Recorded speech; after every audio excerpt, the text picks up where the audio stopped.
Welcome to African American History Month. And where better to start off this month, this historical month, as in the land of Lincoln. I'm here at Inn at 835, and this is a beautiful, beautiful bed and breakfast. And we're going to start out with, since we're in the land of Lincoln, what a better topic than Abraham Lincoln. Now, Abraham Lincoln, the question we have to ask is why did he free the slaves, decide to free the slaves? Abraham Lincoln decided to free the slaves primarily as a strategic military measure to win the Civil War and weaken the Confederacy, while addressing the moral, social, and economic injustice of slavery. The 1863 Emancipation Proclamation aimed to cripple the Confederate labor base, secure Union victory, and transform the war's purpose. Now, key factors driving the decision included military necessity. Freeing the slaves in the South directly attacked the Confederacy economic engine and the labor force, as enslaved people were used to build fortifications and support the army. Saving the Union. Lincoln famously noted his primary goal was to save the Union. By 1862, he believed that emancipation was necessary to achieve this, as it weakened the Confederacy while providing the Union with the potential manpower. Okay, his moral conviction. While Lincoln saw slavery as a moral evil and personally wished for all men to be free, he initially prioritized saving the Union, only later framing the war as a fight for freedom. Only later framing the war as a fight for freedom. Internationally, we had an international diplomacy. Emancipation helped prevent the European powers like Britain or France from supporting the Confederacy. Emancipation Proclamation was issued after the Union's victory at the Battle of Antietam and applied only to states currently in the rebellion, not the border states loyal to the Union. And there we are.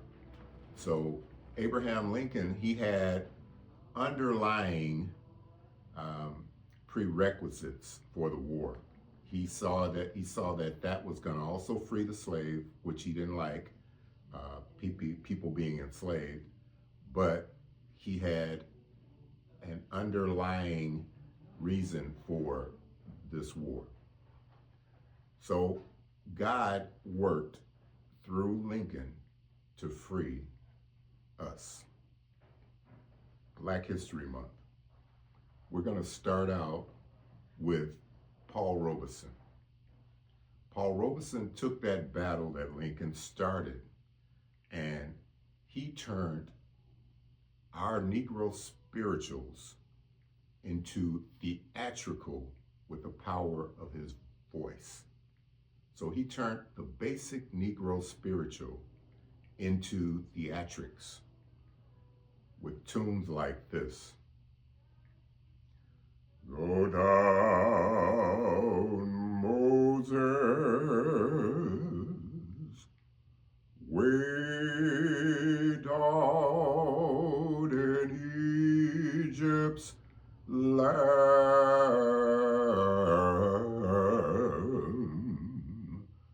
Tell old Pharaoh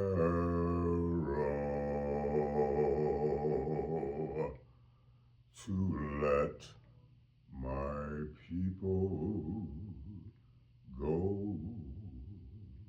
So that was his start.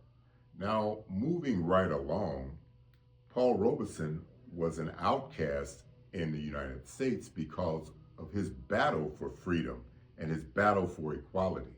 He went through the ropes. He went through Rutgers. He was class Victorian when he graduated.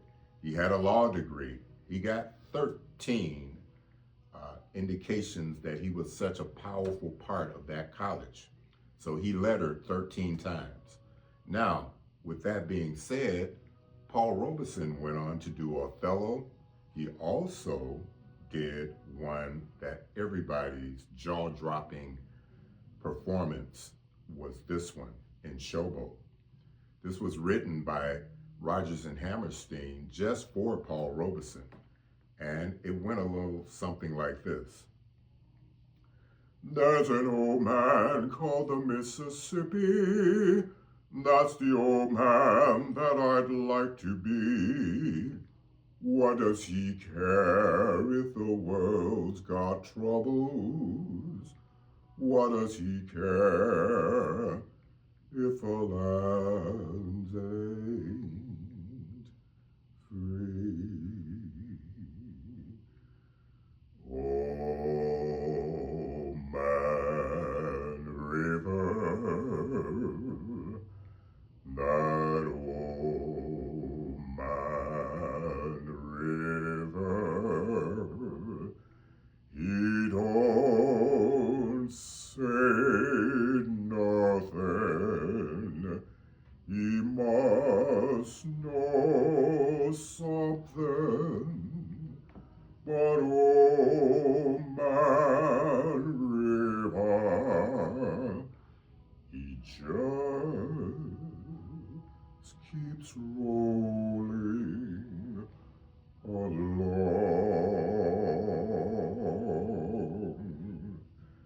He don't plant taters, he don't plant cotton, but them that plants them, they're soon forgotten.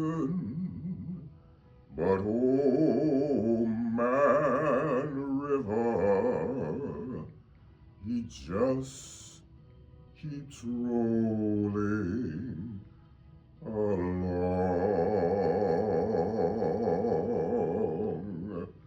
You and me, we sweat and strain, bodies all aching and racked with pain.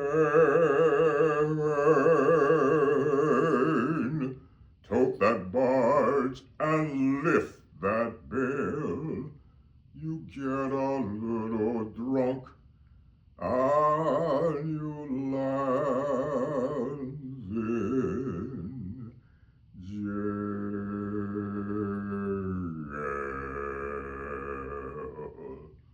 But I get weary and sick of trying. I'm tired of living and afraid of dying. But oh, man river, he just keeps rolling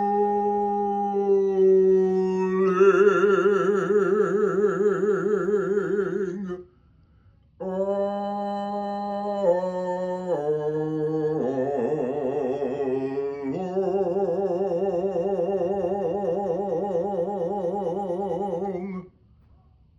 Paul Robeson and Showboat. That's our start to African American History Month. Thank you. I'm Al Mack, and we're going to enjoy the rest of the day in the land of Lincoln at this beautiful hotel. In at 8:35. You got to try it. The guests, they treat their guests like kings and queens, and they have a wonderful staff. They're flat out awesome. It's right here in Springfield, Illinois. I'm Al Mack. Have a good one and stay tuned for our next episode on James Weldon Johnson. That comes right after this. Peace.